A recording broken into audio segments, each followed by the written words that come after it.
I had a falling out with one of the girls in the group, and the whole entire group, was so mean to me.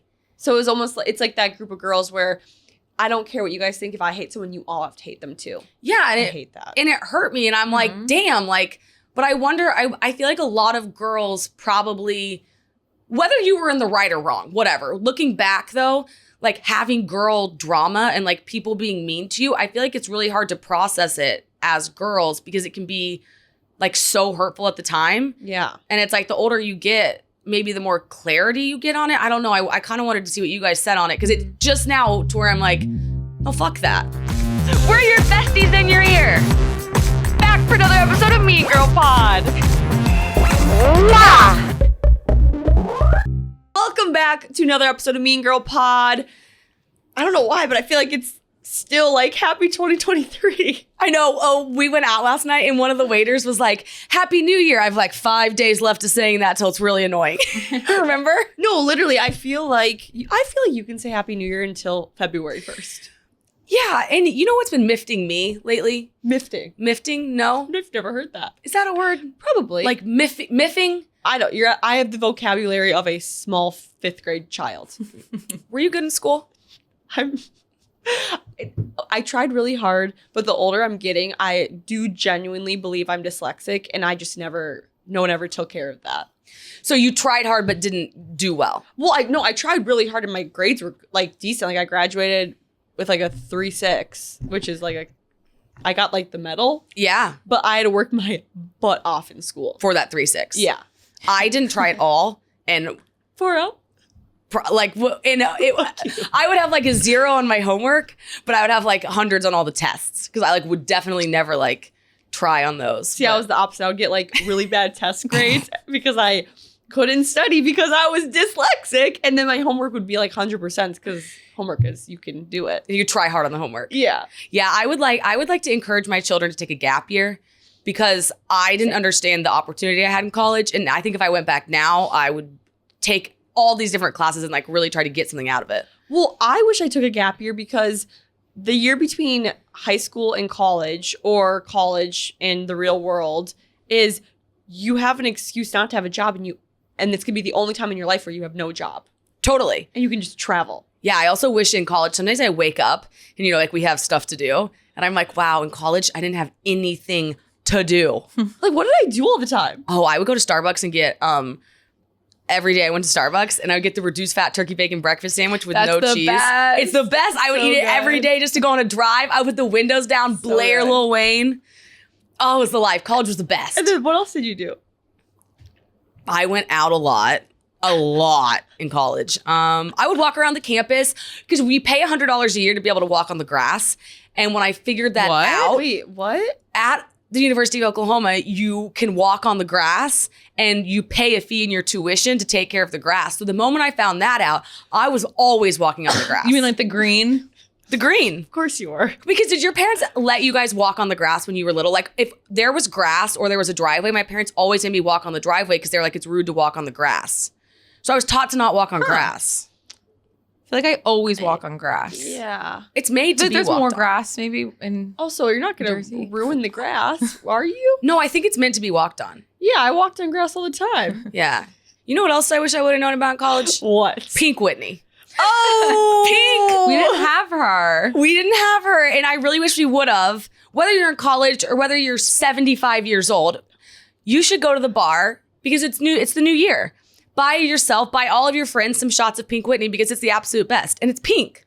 And it's fun and it's celebratory. Yes. And it tastes good. We love Pink Whitney. Head to your local bar today and order some Pink Whitney, our Yay. beloved sponsor. We love her. Or him. Guess what got us far last night? What, Alex? Being nice. That's so true. Kindness got us in the Polo Bar. You guys, so Alex and I celebrated Christmas because when we were supposed to celebrate Christmas, I had the flu. Which now I'm so happy for, so grateful for. Same. But we use it, I feel like, every day of the week in New York is kind of busy, but it's based off of the times you go.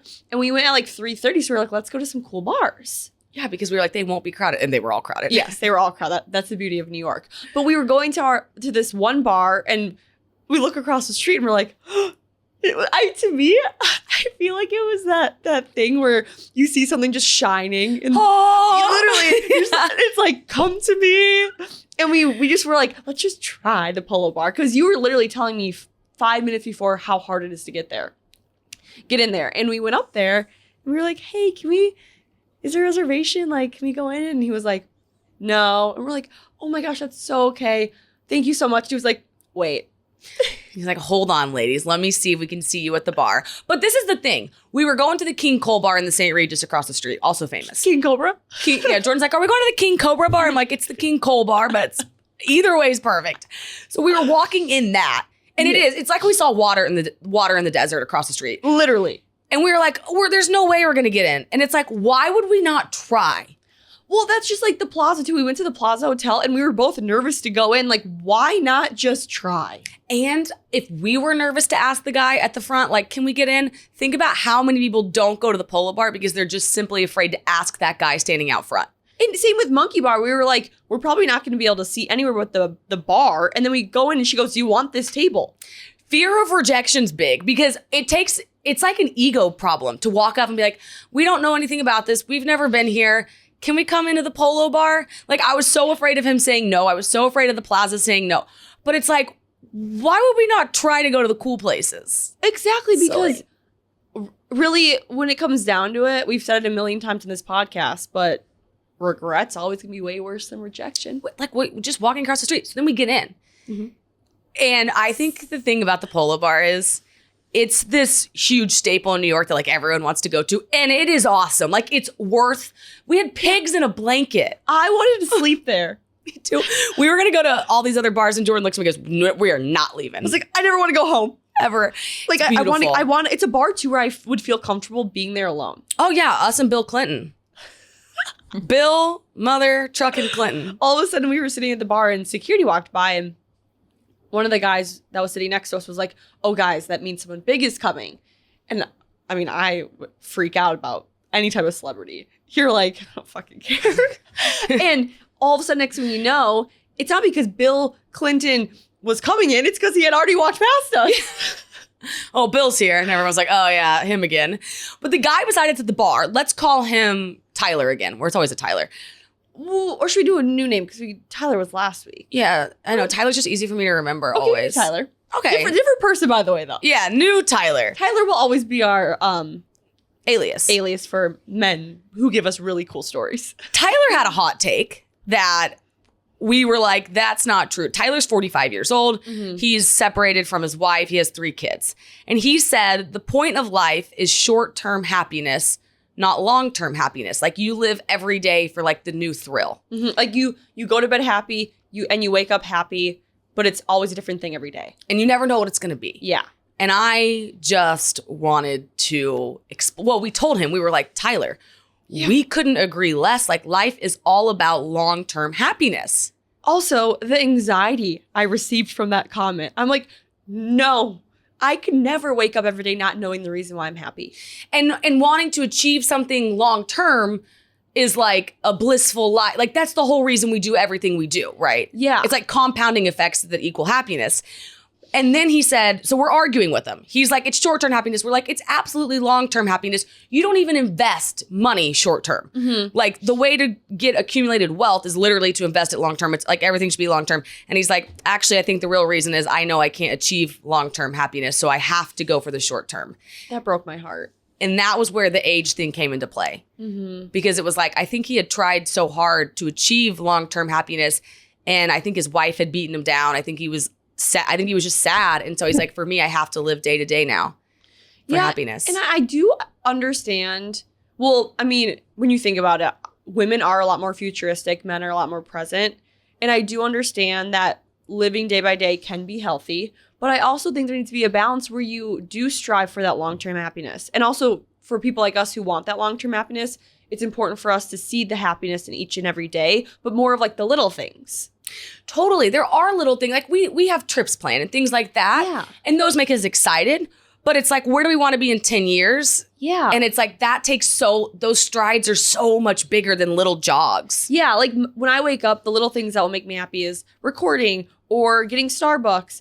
But I'm thinking about my long-term happiness every single day and what I want to do in the future. That's why we go to therapy and things. Yeah. He also mentioned, though, he was like, listen, my wife nags all the time. And he said women nag 90% more than men do. No. Is that personal? No. Oh, see, immediately. No. Yes. No. A nagging woman is just asking for help. She's desperately asking for help from a man that is being willfully ignorant. No. Yes. Okay, I kind of agree with both of you I think right now. that a man, when he calls a woman a nag, it's because he's being willfully ignorant to the things that she's desperately and obviously asking for help with. Okay, I think this is the difference. My trigger. Yeah. Well, it was. Whenever I'm asking for help or something, I think the way I phrase it is not a nag. Like, I phrase it in a way that's like, this is what I need from you, and this is why I need it, and I gotta explain it. But there are times where I'll be like, excuse me, you didn't do the laundry. And it's like, that for me is like the nag. And it goes both ways, but I do more of those than he does. Because I don't think men think the little things I don't think they bother with the little things. Yeah. I think we bother more with them. Whenever I've nagged, though, like, you guys both have valid points. I'm like truly 50-50 on this. Because when I think about my past relationships, whenever I've nagged, it's been because I've asked my partner to do something and they never did it.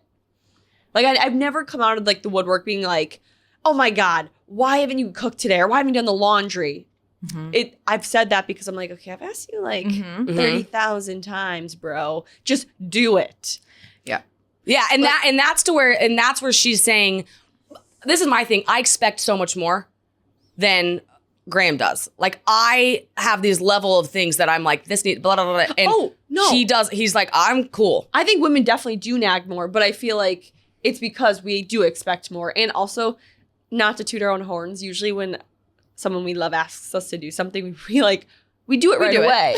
We're very good at doing it. Mike was telling my friends for a while that I'm a nag. Okay. You tell your friends or his friends? Mine. Oh. And they were like, yeah, Mike, you're right. Elon's a nag. Like, yeah. God. But I'm like, you guys, I'm going to start documenting the evidence of my nagging.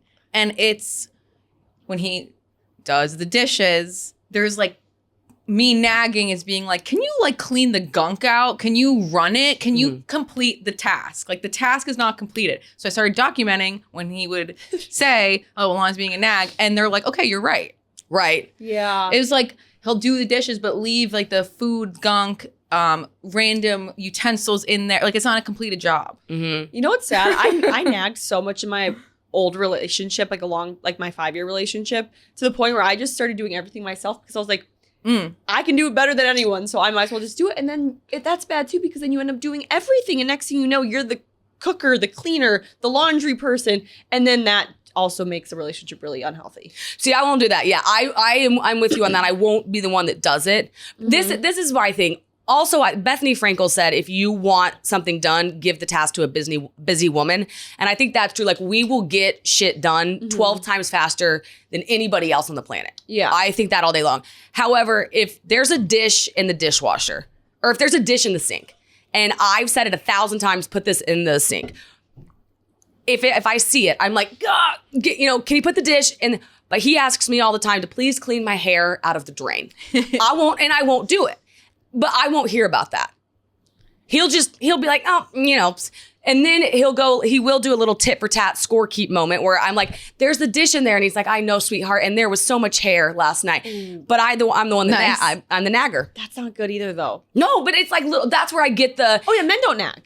They just let the little things go. Yeah. And we're more likely to bring those things up, I think. No, I completely agree. I agree with both of you. Like, men don't nag, but the reason why women nag is because they're not getting what they ask for from a man. Yeah, I do. I agree. I definitely think that's where it comes from. Nag is like a derogatory term. It's kind of like crazy girl. It's like, girls are never crazy. It's because a man made her crazy. All day long. Yeah. And in this instance, I'm sure after 20 years of marriage, he was making examples of like, they fly first class and she's like, I would rather be on a jet. Like, I mean, this nagging was yikes. Totally separate. But then he was like, I think women nag 90% more than men. And immediately I was like, I think I agree with you. That's fair. Not for nothing. I don't think it's a bad thing. I think we're the ones that propel things forward. Well, in his defense, I feel like it's at some point it's kind of her responsibility to figure out a better way to communicate with him. Mm-hmm. Furthermore, he said he thinks it all comes from comparison, which comes from social media, which I thought was very interesting. Because she's constantly comparing herself to everybody else who's on a trip, who's got a nanny, who's got their kids are wearing XYZ, and she'll start nagging at him because of that. And he's like, and it all stems from social media. And I was like, interesting. But what was super interesting was, so we asked him the reason he fell in love with his wife. Like, I was like, give us one, like the top reason. And he said it's because when I met her, she didn't care what anyone thought of her or us or anything. And now that's the reason he doesn't want to be with her, because she cares too much what people think. And I was like, imagine the reason you fell in love with someone is now the reason you fell out of love with someone. Like, that's so heartbreaking.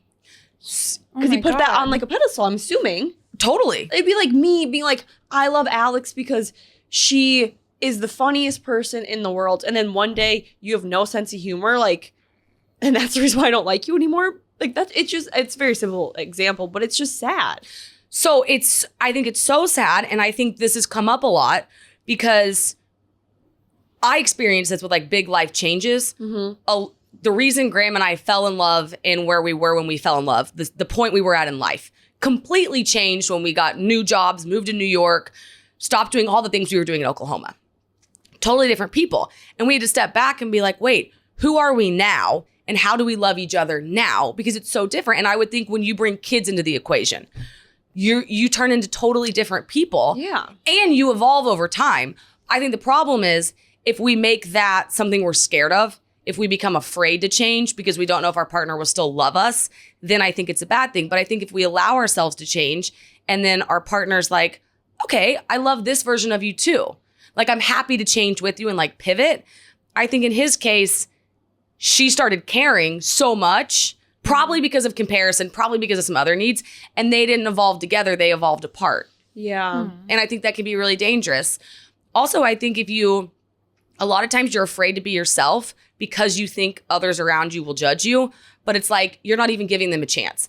Be your real self and give these people a chance to show up and be like, I love that version of you. I'm proud of you. Quick pause to talk about our sponsor, Zola, because when you're getting married, it's not just about the big day. It's about all of the amazing days leading up to the big day. For instance, for me, I was so excited that my family and friends were there. I loved the process of registering for all of the gifts. And my favorite was all of the wedding showers because they could do themes. Everyone gets you presents. It's so much fun. And all of your loved ones are around you. And the best part is Zola is here for all of those moments. From the how do I make the budget work to the I have way too many spreadsheets open to the what am I doing for the honeymoon? Zola's free planning tools will give you guidance on where to start and help you keep your planning on track every step of the way. Zola also has a vendor marketplace, which is seriously invaluable. Save the date and invites, free wedding websites, and an amazing registry, all designed by wedding experts for couples just like you. So many of my friends have registered on Zola now, and they say it's the easiest thing ever. Zola is even there for the I can't make another decision, and we're really going to need that honeymoon day. From just engaged to the only thing left to do is say I do, Zola is here for all the days along the way. Okay, so Alex, yesterday when we were sitting and talking, you told me a story that I loved because I felt like it was pertaining to my current life right now, and then I was thinking it pertained to your current life. Like, it was the most relatable story ever. So I feel like that would be a great story for you to tell. Okay, I will tell it to you. Okay, so I was talking to a friend, and she's been talking about her relationship with her boyfriend, and she's been kind of wanting to like rebel a little bit. She feels a little claustrophobic. Okay, she's kind of wanting to rebel, feels a little claustrophobic, doesn't know what's going on, but she's like, I really love this person, like I don't know what's up. So I'm like, tell me a bit about it. She lives in Oklahoma, so I'm like, I'm not very familiar with what's going on. So I'm like, okay, give me the skinny. And she's like, he like suffocates her. And she used to post like cute selfies and things. And for her job, used to post like kind of hot photos. But she's like, I don't post those anymore because his family won't like it. And I'm like, interesting. And then she's like, you know, I don't make as many controversial takes anymore because his family won't like it. And I'm like, okay, well, how does he feel about all of it? She's like, he doesn't really want me to do it either. And I was like, oh, two things here. Oh wait, I didn't know that part. I thought she hadn't even brought it up to him. He kind of will be like, yeah, we don't, why would you need to post like a hot selfie?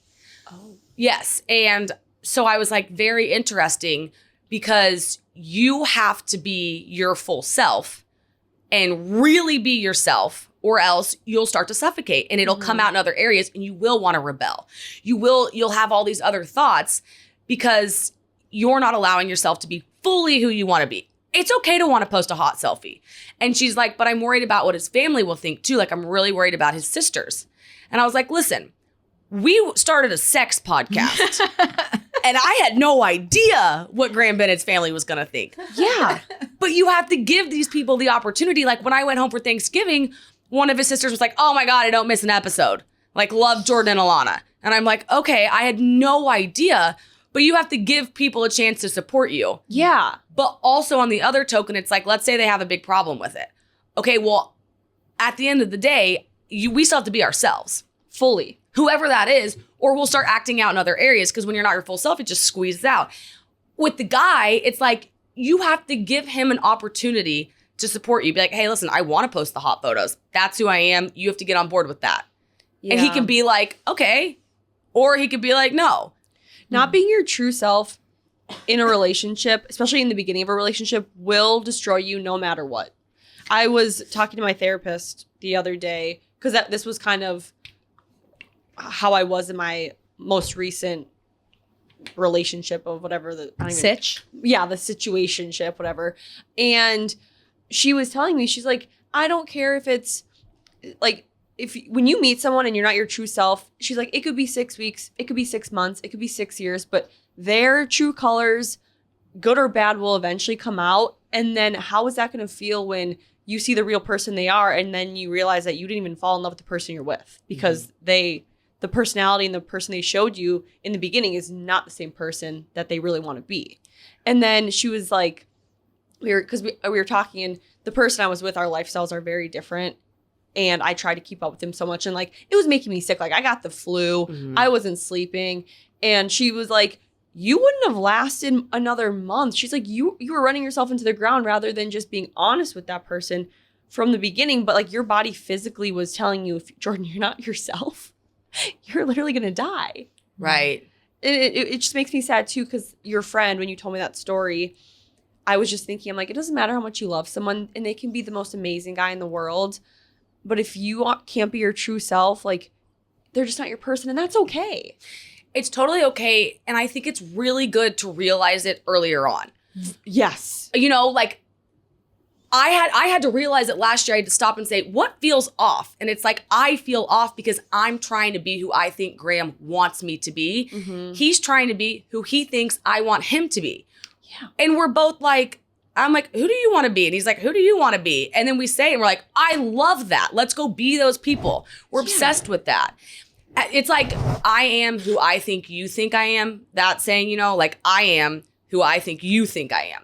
But it's like, no, you're just who you are. Yeah. And then if everybody else is just simply who they are, then we all can exist. But you're right, within your therapist said, like, it could be 6 months or it could be 6 years. Mm-hmm. But I think it's like constantly evolving. Yeah, and you can't have 1 foot in, 1 foot out in a relationship. You got to put 2 feet always there. Like, I can't remember where I heard it from. And maybe, and I apologize if you told me this, but someone was like, your feet are in front of you for a reason because you're never supposed to go backwards. Oh, I like that. Like, they're like, we would have been created with our feet backwards if we were ever supposed to go backwards. Mm-hmm. And I thought that was like the most interesting analogy. This is so season 4 of Jersey Shore. Is it? With Sammy? When Johnny gets mad at Snooki and Florence for dancing on the bar top. Oh, yes. It's like, well, you're dating Snooki. And you knew that. Yes. Like, you guys, that would be like me dating a guy and they're like, you cannot talk about our sex life at all on the podcast. Mm-hmm. Bro, do you know what I do? Yeah, right. It's like Graham be like, never, Alex. You know what you signed Ever. up for. Yeah. But it takes two to tango. Like, I would have to make sure I was upfront about it in the beginning. Because if I was like, I don't need to talk about it, it's fine. Like, that's on me then. And Graham and I didn't even really have conversations when we started this podcast. Like, he did know what we were talking about, but it kind of came out of nowhere for him. Like, when I started here, it was mom-daughter content. Yeah. Like, he didn't know this is what it was going to be. But that's a good example of like having to go 50-50. This is a thing I think too. When you start to date somebody early on, not going 100% their way, not saying, let me just fit totally into your life. Instead saying, hey, let's meet 50-50. I'll fit into your life. You fit into my life, but I'm not coming all the way and doing all the stuff you want me to do, because that ends so bad. And then you're like, I am your robot. And the guy's like playing with the puppeteers. Mm-hmm. No, it's like, let's meet in the middle and we can learn a little something from each other. No, Alex, that is literally, I think, one of the biggest reasons why I have a hard time getting in relationships, because I am that person. This is a horrible thought, but whenever I start dating someone, I always say to myself, I don't like the person I'm becoming, because I for some reason feel like I always have to, I just like can't fully be my 100% self, and I don't know why. I mean, I'm aware of it, but I don't know exactly why I do that. But every single man I date, I'm like, I don't like the person I'm becoming because I'm not my full self. And I feel like I'm changing for them. Okay, I think the good thing there is when you find the guy that you really love, if you do, you'll take parts of you that'll stay the same. And then it's called emotional porous, I think. So you'll conform a little bit to him and a little bit of the way he does things, but he'll be the one that lights you up. Like that brings out the best in you. Like you're probably a bunch of different things. And then you get around these guys and it's the worst ones. And you're like, I don't like who I'm becoming. Like I want to be all these things. Then you'll get to a guy and he makes you laugh. He challenges you. You're curious, like he is also curious, and you have these great conversations. You're like, I love who I am when I'm with him. That's so true. I think it's cool that you're able to fit into these people's lives too. That's true, because we all have had friends who turn us into people we don't like. Mm-hmm. But now I'm at the age where I've gone through so many of that, where I'm around friends who bring out the best in me, and I love the person I am around them, and that can be the same in relationships too. Totally. We talk about proximity all the time. It's like they really do bring things out, and relationships so important because you're kind of like giving a part of yourself up and to them, and so you have to make sure when you give yourself to them that they take care of it, and when they give it back, it's the best. Can I talk to you about something that has to do with relationships? 2023, you're not going to say, can I ask you a question? That was wow. Yeah. You thought about that. I also, this is not an excuse, but I told you this yesterday. Everyone knows, like, whatever that relationship was ended.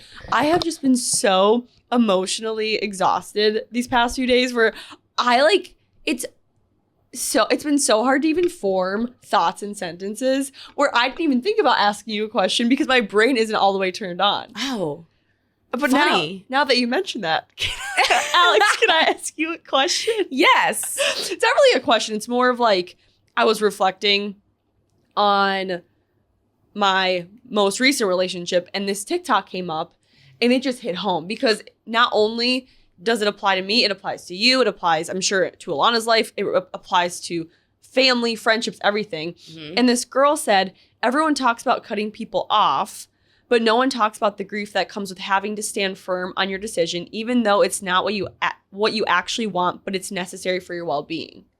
And I was like, oh, wow. Because if you end something with a guy that no one really likes, or your friends are like happy for you, then no one ever really talks about like the grief you're feeling of standing firm in that decision, even though it doesn't, like, you didn't want it because you still like them, but you know for your well-being it's what needed, like when Graham cheated on you. Mm-hmm. Yeah.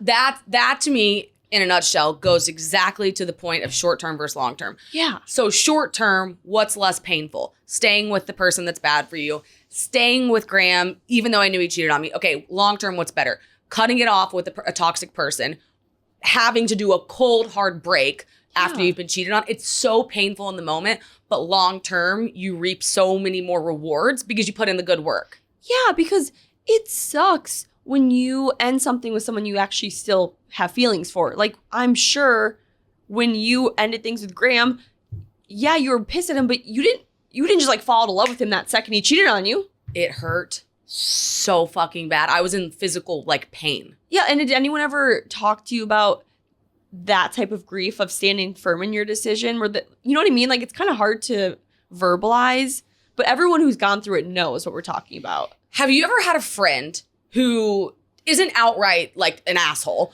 but you're like, this friendship doesn't serve me. Every time I'm around her, we're gossiping and it's draining. Yes. So you say to yourself, I got to draw a line in the sand. I'm not hanging out with them anymore. I've had that friendship, yeah. And then they text you and you're like, oh, a big group's going. I'll just go. And it's like, no, because if you go, you take a step backwards. And that's like a form of grief too, because it's like, it's not easy to have to draw the line in the sand. You start to convince yourself it would be fun, but you know what's best for you is not hanging out with that person because they don't make you feel happy. Yeah. And it's like that in and of it, like killing a friendship like that is also a form of grief, and it's really hard in the moment, but it's better long term. Yeah, because you might have that short-term happiness, but then the long-term happiness is going to be not there at all, because you're then the next day going to have to wake up and realize that now you took a step back, you kind of have that friendship again, and then you have to go through the grief all over. And the world always works where it's like you said something you feel icky about because you knew if you went around them, you wake up and you're like, it's just, and it's like you're right back to where you started and you knew it. Yeah, because it's like, would you rather end things now with that friend or family member or boyfriend or girlfriend and feel really, really shitty for maybe like 3 months, or end it in a year and have that up and down, really, really sad, kind of happy feeling for a whole year, and then feel like shit for even probably 6 months because you've established a longer relationship with that person. That's such a good point. Did you ever have any, what? Nothing. Mic is just pissing me I off. was just laughing at the mic. Is it Also, gonna stay? can I ask you something? Yeah. I need to know if I'm the asshole, because this is making me think about something. Oh, Okay. Okay. I probably am, but whatever. I have good intentions. Wait, Alana, do you have a question? Yeah, I actually have a burning question for you guys. Okay, so my girlfriends live together, 4 of them. And they obviously, have like roommate issues sometimes. And they always, every single one of them, vents to me about it. Oh, that's hard. Yeah. So, and it's just like dumb shit too, right? Like, but festering stuff. Some of it is bigger than, just roommate stuff, but whatever. And like, they were all like talking about the one and like the issue they had with her. Mind you, these are like my best friends from like childhood. And I know how she feels too. So I'm like, guys, I'm fucking tired of this. This is what she thinks. This is why she feels this way. And maybe if you just knew that, you can all get over it. And then everyone was like, I left this conversation feeling like an asshole kind of, because I was the messenger a little bit. You know what I mean? Because like I've told you guys this so you can know all the details and therefore like talk about it and get over it and stop just gossiping about it all the time. Do you know what I mean? Did number 4, the odd man out, know that you were going to deliver the message? No. Yeah, because like when I hear that, But it was like, earlier in the day. She told me this earlier. Number 4 told me earlier that day. And then 1 through 3. And 1, 2, 3. I was with them later in the afternoon, and they were talking about it. Yeah, I mean, I don't think it's fair that you were put in the middle by any means, but I don't know if I would have tried to have sat everyone down in the same room. Like, you guys, we're all going to figure this out together. Yeah, I guess. Yeah, no, I feel like you dropped the bomb and then you got to walk off. Well, I didn't walk off. I was there for the rest of it. Oh, okay. Yeah. But I'm saying the 4 of them have to go back home and live together, and you're out of it.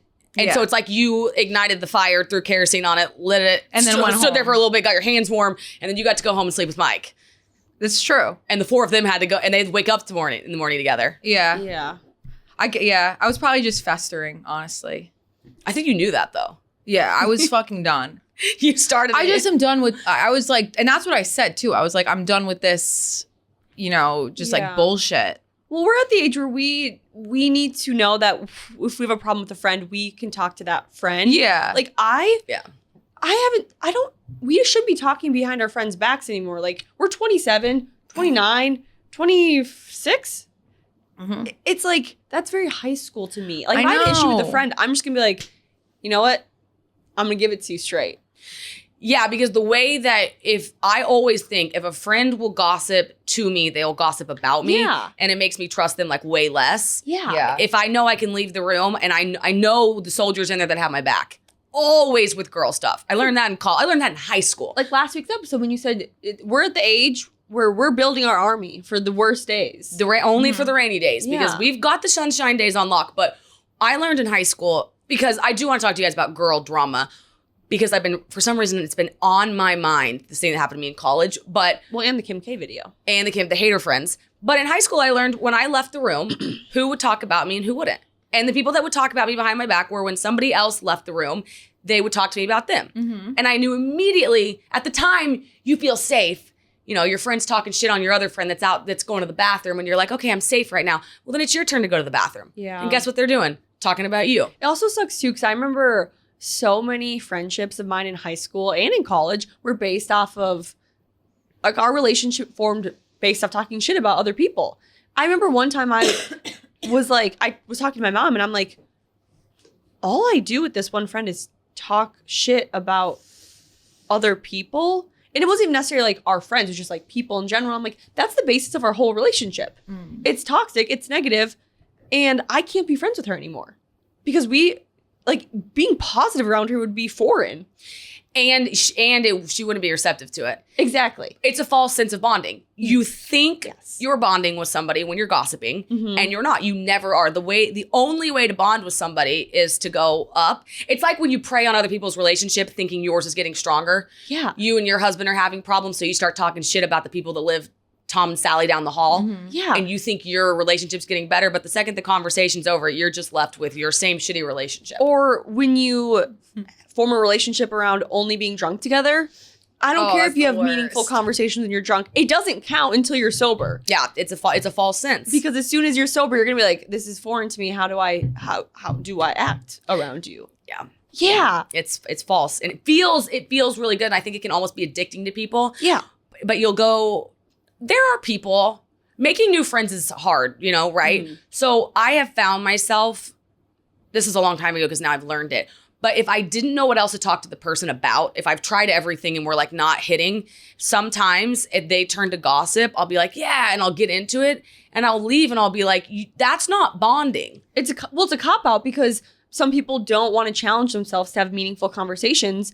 Like, I've gone on dates with people where I've tried to have meaningful conversations, and one guy a long time ago was like, wow, you really like to have deep conversations. And I'm like, bro, where did this trauma come from? Can you not be vulnerable? I'm sorry, but if you can't be vulnerable, no relationship in your life is ever going to form. Well, and what are we going to talk about if we're not, what do you want to talk about? What you want to fill the air with? Like, what's your favorite food? Like, you like hot dogs? Are you a burger guy? He talked shit a lot about, like, he would vent to me about his friends a lot. And I'm like, I don't even know your friends. Yeah, that's exhausting. Like, we had friends of friends, and a lot of our conversation would be him just, like, venting. And it's like you don't, this is a false sense of bonding right now. Yeah, people put others down to make themselves feel taller, but it's actually, we're getting old enough now to know when you put somebody else down, you're smaller. It's Fully. like, you think if I'm like, she's not even that cute, I got cuter? No, I got 25 I hate times shit uglier. like that. Yes, I'm like, you're ugly in my eyes now. Yeah, like, I hate gossiping about people that have nothing to do with my life. right. And Yeah. what they're doing. Like, I don't give a fuck. Yeah. Like, the only thing that's so fair to gossip about is like, they did this to me. Like, I feel this, they're making me feel bad, blah, blah, blah. Like, when someone starts gossiping about, like, can you believe what she wore to whatever? I'm like, dude, I like don't give a fuck. Like, my mom's like that. Yeah. Yeah. Well, and like, let's be clear, like, we're not saying you can't talk to somebody about your problems, but you need to make sure that conversation you're having with that person is getting you to a place to have that conversation with the person you're talking about. Yeah, you can have an outlet. I think there's a really good, there's certain friends where you're like, I need to talk to you because this is pissing. And of course we're human and like, please do that. Yeah, like, I don't know what to do. I need someone I can trust to vent to. Absolutely, without a doubt. As opposed to I'm trying to fill the air. Yeah. And it's coming from a bad place. And talk to that friend because you're trying to come up with a game plan on how to fix these issues. That's And- why I bomb dropped. And a good friend, and a good friend too will make you. They'll call you. Yes. They'll be like, no, sorry, don't like the way you handled that. Or stop talking to me about it. Go talk to them about it. Yes, there's been so many times with like my best friends where I'm like, okay, we've talked about this now 3 times. You have to have this conversation with that friend. What are you doing about Like, it? what are we gonna do about it? And because it's just like, even if your friend's dating a bad guy, it's like, bad friends, bad guys, like you should always be helping that friend to come up with a game plan. Yes. Did you ever were girls ever mean to you? I'm gonna be honest, no. I was very lucky where I was never bullied. No one ever like was mean to me growing up. And I know a lot of people are like, if people weren't mean to you, it's because you were the mean person. No. I was not. I was also like I was weird. Like I was not cool when I was younger. Like you guys saw the picture of me. Like I was kind of a nerd. Like, I love that. I was shy. Boys scared the shit out of me. I didn't do anything bad. Like I was just like a scared little girl. Yeah. Yeah. No. I in college had a group of girls that were so fucking mean to me that I drove home in the middle of the night and like bawled in my dad's arms. Oh. And then like a week later drove down to Dallas, which is like a 3-hour drive from Oklahoma City, to cry to Sydney. And I stayed there a week because like I didn't know what else to do. And it's taken me until the past like 2 months. I would never talk about it. I didn't know if I was in the wrong. Like I would walk into our sorority house and like they wouldn't speak to me. Like they were so mean to me. And I never could like process it. Do you ever figure out why? Yeah, I mean, I kind of know the story as to like what it was over a boy, but Wait, was this the girl that looks like you? Yes. Oh. And her whole friend group was so mean to me. And even like years afterwards were still mean to me. Like, and it hurt me so bad, but I could never look back on it and like stand up for myself and be like, no, they were fucking mean to me until like the past 2 months. And it's like it's taken me almost 8 years to be like, I think I was bullied by like a group of girls. Wait, what happened all of a sudden to make you like realize this? I had a falling out with one of the girls in the group, and the whole entire group, I mean, was so mean to me. So it was almost like, it's like that group of girls where I don't care what you guys think. If I hate someone, you all have to hate them too. Yeah. And I hate that. And it hurt me. And I'm like, damn, like, but I wonder, I feel like a lot of girls probably, whether you were in the right or wrong, whatever. Looking back though, like having girl drama and like people being mean to you, I feel like it's really hard to process it as girls because it can be like so hurtful at the time. Yeah. And it's like the older you get, maybe the more clarity you get on it. I don't know. I kind of wanted to see what you guys said on it because it's just now to where I'm like, no, fuck that. Yeah, I mean, when I was in college, my second year in college, so there was 4 of us living together, and the 2 girls were so mean to me and the other girl. And I mean, we were so young. Like me and this other girl were probably a little mean back, but it was like, that's the only thing that was the only time where like more than one girl was like really mean to me all the time. But I can process that because I'm like, we lived together. We did everything. Like it's a little bit different. I feel like, I don't know, like I really can't imagine what that would feel like to be iced out of a friend group. And I would try to say hi to them too. Like I remember at some of their weddings, like I would try to say like hi to the girls and they would just be like, hi. And I was like, damn, no, like. Still? Yeah, and it knocked my confidence for a while because I felt so awkward. And now I'm like, don't fucking treat somebody like that. Like I was wronged, but I couldn't accept that for so long.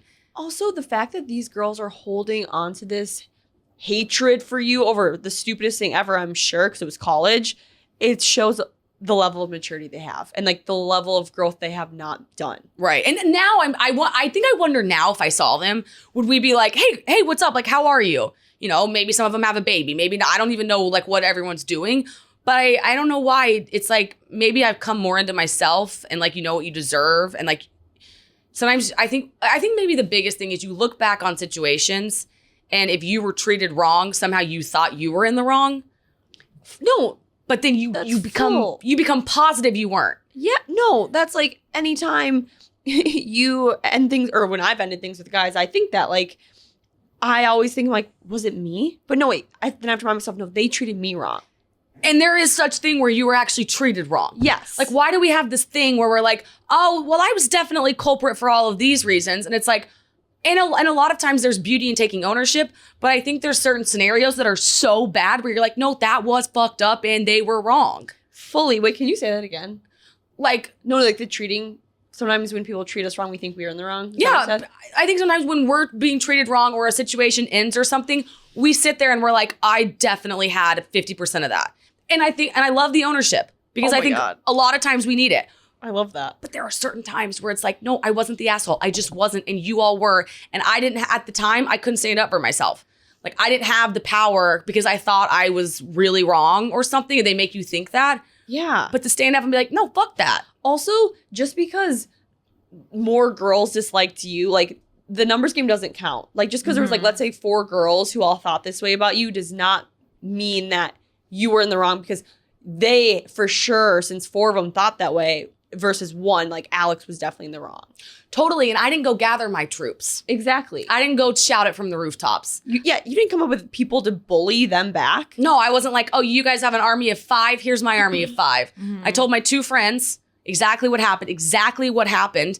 And then I told my 2 friends, you always be nice to all of them. Always. Like, you don't need to go to war for me. I'm good. How embarrassing too. Like I would, So can you imagine being like, So okay guys, lame. you two better be mean to everyone who hurts me like that. I would be so embarrassed if you guys were ever rude. It's even a guy I dated. It's Right. also like you never got the apology, so it's probably confusing.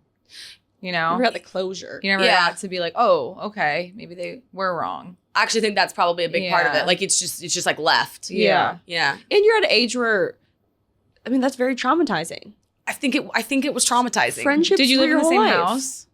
Like, was it like a sorority house, or they're just like in your sorority? We lived in the same sorority house, yeah. And then after that, we lived in separate houses. Like building friendships when we're young is so important in building meaningful conversations. Like any type of person, I think, and this is a little drastic, but we talked about this last night, is we like accept the love we think we deserve. And that goes from family, friends, boys, girls, like relationships, anything. So it's like if you have these friends, these girls who you thought were your friends showing you the love that you think you deserve, like that's traumatizing. And then you, I feel like, would be very broken to find any other friendships going forward. Yeah, I was scarred for a really long time and I didn't like trust people. Yeah. Yeah, Were they sorry. like your actual friends? Yeah. Yeah. Tough. I would say they were. Was it Oliver a boy? I think I'd say yeah, I think so. And I think it spiraled. That happened to me, but I got the apology. See, that's nice. Yeah, and I always knew that they were like fucking lame about it, so I didn't really care. Like my friend was dating my best friend from home, and then when they broke up, everyone was like, "Well, why are you still friends with him?" I'm like, "I've known him for like 10 years. Like you dated my friend, like." Oh, and they wanted you to hate him. Yeah, it's Okay. like no. You're like, no. No. That's funny. You're like, no. Like Kim K said. What'd she say? She said she's like, I don't have a hater friend. No. Let me find it. I feel like in this part of my life, I don't have any hater friends. I don't think I do either. Growing up, I definitely did. I probably was a hater friend growing up too because I was insecure. Like I look at my friends and I light up when they are doing amazing things. And I'm so proud of them and I'm so excited for them. You're not like a hater friend. They're absolutely not. And you can't, I don't even have those in my life. I do not have one hater friend in my life. I don't have time for it. I don't have room for it. Kim's version of a hater friends is she has everyone in her life supports her. Right. She doesn't have time for anyone who, because essentially I think the interviewer was getting at like, you must have friends in your life who are jealous of your success because you're Kim freaking Kardashian. And she was like, no, all of my friends are so excited for my success and are so genuinely interested in my life and want to be a part of it. And when I'm successful, they're happy for me. Okay, I love that. Yeah. And what it made me ask myself though was not who do I have any hater friends, but am I supporting people enough? That's what I asked myself after I watched the clip. I was like, can I find, I love that. I'm like, the obvious ones that I support, but then I'm like, can I find another person to just like reach out to and be like, hi, I'm really freaking proud of you. And I noticed what you're doing and like, you go girl. Because when people send us that, it means so much. Yeah. But I'm like less about and more about who am I not hating on? I saw this quote today and I was like, wow, I love that. It was and I'm going to try to reword it, but like I said, my brain just isn't working like it used to. It was like in 2023, we're going to be supporting everyone's dreams because supporting other people's dreams will not take away from you reaching your dreams. Love that. Like, and I saw that, I was like, that is so valid. Like, just because and we do that so much where we bring other people down because we think that's going to get us ahead. But it's like you bring other people up is actually going to bring yourself up long term. There's nothing more rewarding. They say when you're inside your head, get outside yourself. Yeah. And I love that because it's like if I'm in here and I'm like, it's like send a nice text, write a nice letter, comment something nice on someone's photo, and immediately you feel better. Yeah. Like I think, and it's like when you're really tired. My brother the other day was like, I'm exhausted. And I was like, but when you've got good energy around you, the world makes you less tired. Like it just does. And I really think like energy and all the things like that, like positivity propels you forward. Positive vibes only. I've truly believed since I was very young that good things happen to good people. Like positive energy. Like my dad used to always joke with us because my dad's kind of a negative person. He'd always be like, whenever you and your mom travel, everything's perfect. But whenever I travel, something always bad. Like something bad always happens. And I was like, Dad, because we're positive. Literally, that's the only explanation is we are positively thinking and manifesting knowing that this trip is going to go great, where you're like, something bad is about to happen. He's just waiting for the next shoe to fall. And Drop. Fall. I don't know. Drop. Even if something bad, you know, when you are in positive mode and something bad does happen, you're like, oh, it's all good. It probably happened for a reason. Like you don't even take it as a bad thing. Like it's perspective. Yeah. Like, I mean, not to toot my own horn, but that's what I did. I was like, yeah, that's ending this relationship sucked, but this was the universe allowing me to go into 2023 with only positive people who love me. Yes, it's like silver lining all day. Yes. Love it. We love positive outlooks only. Oh, positive outlooks only. Okay, time for the listener question. I like to think I'm rather ambitious, always wanting to grow professionally, have a new hobby, try something new, etc. Where my husband is certainly adventurous, has a great job, etc. But having goals isn't his thing. I'm so attracted to go-getters, work hard mentalities, etc. But not his thing. How do you find your husband's good qualities and focus on them? Okay, I have a question because mainly to you because you're married. Shouldn't you know your husband's good qualities before you even start dating them? Like that's the reason you fell in love with that person? Yes, totally. I think absolutely. And you can list them off and they're like right at the tip of your tongue and they're obvious every single day. Yeah. All the good things. The reasons you fell in love. Yeah. Right? Like this isn't one of those scenarios where this guy's probably changed. He's probably always been that way. Or he just never showed her his true self. Or she didn't know what she was attracted to. Yes. Or she liked the idea of him. Mm-hmm. So it's like, okay, at this point, I think you have to say, because you have to realize what you love, obviously. Yeah. But I think in this instance, it's like, how important is it? How important is the ambition for you? For me, it's a top 3. Yeah, same. And for her, maybe it is too, but it's like, God, I don't know. I have a hard time thinking you married somebody that, like, for instance, Graham kind of fell out of this a little bit. I had to remind him. He's had it since I've known him. It's a burning fire. And I went to him and I was like, hey, heads up, turn the lights on. Okay, we're back. Yeah. For this instance, though, it's like if he's not ambitious at all, I think you have to find lots of other things around it and say, I love these qualities about him. And then you got to bury the ambition thing because you're not going to make him more ambitious. Yeah. And unfortunately, since I'm single, I'm taking a little bit more of like a negative approach to this. But I don't think you should ever get into a serious relationship with someone unless they do hit your like core values, or until you truly know what you love about that person, or until you truly see their true colors in every situation. Totally. Which is very hard to do. Especially if she has like pressure of like, everyone around me is getting married. I just need to find someone to get married, or I love the idea of him, or maybe he showed a different version of himself. Like we don't know the full story. Totally. And if he does have ambition in him, but doesn't know how to get it out, she might be the perfect partner for him. Like she needs him to be ambitious, but in order for him to be ambitious, he might need her. Mm-hmm. So she could try that where she's like, sits him down and says like, I love ambition. It's really attractive to me. Do you want to set some goals or something? And he could be like, oh my God, yeah, I've been wanting to do more. I just don't know how to do it. Like since she values it so much, she might be the perfect puzzle to his piece to help him navigate it. Yeah. And it's okay to like push your partner a little bit to try things that you love. And sometimes they'll be receptive and they will follow you, and sometimes they won't. And like, that's okay. Oftentimes it's why they picked you, because you bring out something in them that they're really attracted to. So now that we've talked about it more, I bet he does have a little bit of ambition in him, and she's perfect for realizing it, but she just needs to tell him. Yeah. Like maybe he can't find it himself, but she can do it. Exactly. I like that. Are we going to spin the wheel? Yeah, should we quick spin the wheel of misfortune?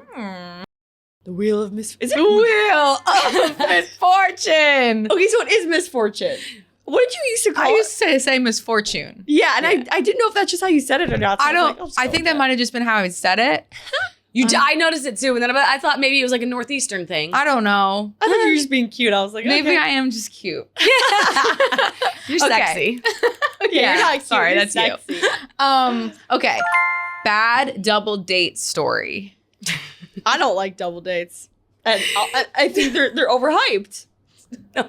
Double dates are either the best because I think you could do a double date in like sweatpants with like your best friend and like their guy. Or like a sporting event. That's the best in the entire world. The worst is the starter pack couple that we don't know that well. And we're trying. And you go to dinner and you're stuck there for the entire dinner. And there's 4 seats like this. And you're like, do we sit beside each other? Do we sit across from each other? It's like an interview where you're like, what do you do? And then all 3 of us have to sit there and listen. It's the worst. 4 strangers? Yeah, like I don't think I've ever been on one like that. Wait, where you don't know You don't know, your like date no one either? knows the No. couple. Oh, no, sorry. Sorry, I meant like It's like Mike's friend and his new girlfriend, and like I don't know her. Double You know? dates have Yes. to be activities. they should totally be activities, especially sporting events, even like a freaking movie, because you don't have to talk Yes. and you could just sit there. Yes. When I was in college, I had a friend and I was dating Graham and he was in town. And my dad was like, I want to set your friend up on this double date with my dad's financial advisor. Very serious moment. And Love. I was like, okay, great, Dad.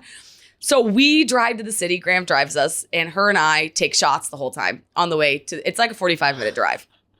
Blacked the fuck out by the time we get to the dinner. Graham's not. And the financial advisor does not think we're funny. We don't remember like halfway through the dinner, and just safe to say we never heard from him again. Oh. It's one of those days where you wake up the next morning and you're just like, it's so bad, just brutal, just bad. But I think we were doing it. It was a really fun night, but that was bad. And I think my dad got wind. You know, I think he was like, how was it? And the financial advisor was like, interesting. How old was he? Like older. Definitely older. I think the only type of bad double date story I have, it wasn't bad. It was just it reminded me of something because you just said what you said. But it was, I don't think you should ever drink heavily. I'm voice You texting voice texted that. everything. I don't think you should ever drink heavily on a double date because when us 3 went on our triple date, I remember waking up the next day with so much anxiety because I was Oh like, my god! At the dinner I was like- part, we were all like Yeah, blacked out. No, in my head, like, so I have a problem where when I'm with somebody I like and I drink, I just make out with them. I cannot not make out. Like, my friend Madeline will let it make jokes and be like, she made a joke to someone one time. She's like, we can go on a double date with them, but she's going to make out with him the whole time. So that next day I was like, did I just make out with him in front of Graham, Alex, Alana, and Mike the entire night because of the pictures I was seeing? Oh, no, you were good. I think you guys were just like Okay. touching under the table. But still, I had the worst. I was like, Jordan, you can never drink that much when you're on a triple double date.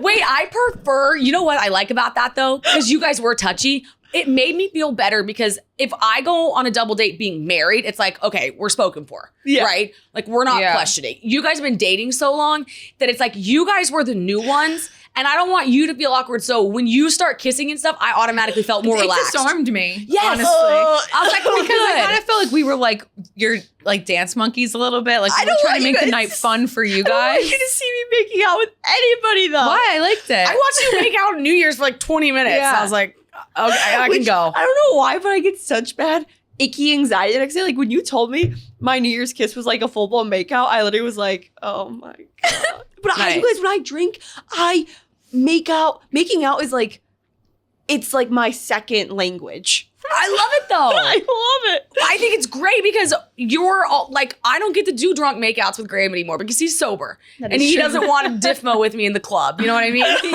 yeah. He doesn't want to. Oh, also, I will say he's totally dropped the no sex sober thing. Oh. Oh, yeah, good. yeah. Like last night, he was like, "Come here," and I was like, "Okay." Wait, when you got home last night? yeah. And did you? We were so drunk. I was. So remember how I told you whenever I'm near my period, I can't, like I have 2 drinks. And I'm like, ugh. Yeah. I don't remember even getting home last night. But really, all we had was like 4 drinks. I know. That's the scary part. From 3 over the span of 6 hours. I know. That's why I think when I'm getting my period, alcohol. Well, yeah, I think that's the only thing. Yeah, because I was completely fine. Yeah, no, I wasn't. Oh, I was like labeling things and. No, I woke up this morning and I was like, what happened? Oh. Yeah, it was weird. But also, not to keep bringing up, but I do think like when you are like more like emotionally or mentally exhausted, alcohol just like hits you harder. Totally. And then when you're starting your period, there is like a scientific thing where it does hit you differently. Yeah. But I'll use that excuse like in the middle of the month. Yeah. I'll be like, oh, my period's in 21 days. So I'm sorry. Because like there's some days where I can have 20 drinks and feel fine. There's some days I have 2 drinks and I'm like, whoa. What happened? And we just had wine and Just champagne and gin. The champagne at the Plaza is so good. Okay, sorry. It's so good. Sorry. Quick pause to talk about the one, the only, speaking of long-term solutions, BetterHelp. Because this show is sponsored by BetterHelp. When you are at your best, you can do great things. And when you're at your worst, you can get a lot better. Jordan and I love, live, and are obsessed with therapy. Because why? Because we consistently and constantly always want to be growing and bettering ourselves. Totally. And the people we love around us. Absolutely. We show better as ourselves when we talk about our feelings. It might seem scary to be in therapy, but I think once you take the first step, you experience what we experience, which is just like a fuller life, and you're way more in touch with yourself. So all you have to do on BetterHelp is fill out a brief questionnaire and get matched with a licensed therapist, and you can switch therapists at any time for no additional charge, which is the best. If you want to live a more empowered life, therapy can get you there. Visit BetterHelp.com/meangirl today to get 10% off your first month. That's BetterHelp.com/meangirl today to get 10% off your first month. Enjoy. Love. Well, Alex, do you want to do what you do best? Like, comment, subscribe. Wait, watch YouTube, guys. I'm sorry. Rewatch the whole thing on YouTube. You have to. We have a new intro. 100%. It's cool. Follow us on Instagram, Twitter, TikTok, Snapchat, Facebook. Subscribe to the YouTube channel. Leave us a 5-star review. Yay. Love you guys.